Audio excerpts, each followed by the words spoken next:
Papa mummy के लिए best gift कारवा मिनी।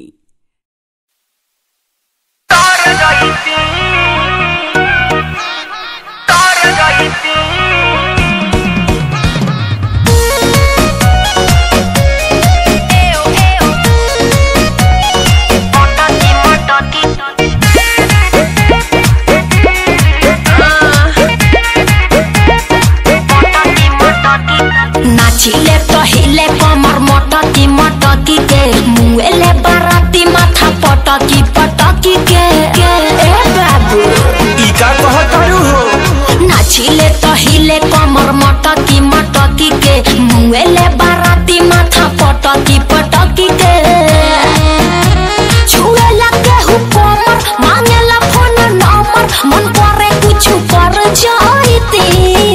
अरे हटो ना। अरे सुन सांस बनी दिल में उतर जाईती पूरा इनके पता जस पर सर जाईती तनी ताक दे तो छोटी तो मर जाईती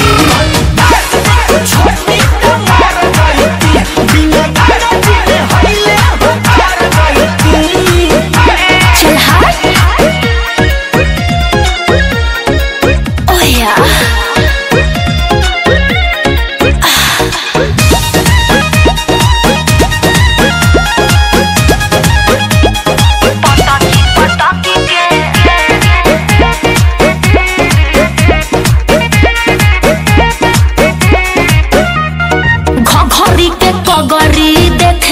सगरी ऐसन हमर बाजार बना सोटिए के जरी जवाना मना करी दिलावा में सपना हजार बनल। सपना देखल छोड़ दा। अच्छा अरे घरी के कगरी देखे लोग सगरी ऐसन हमर बाजार बना सोटिए के जरी जवाना मना करी दिलावा में सपना हजार बनल। बुझला नहीं काहे कि सब इहे चाहे ला हम उनका घर जाईती।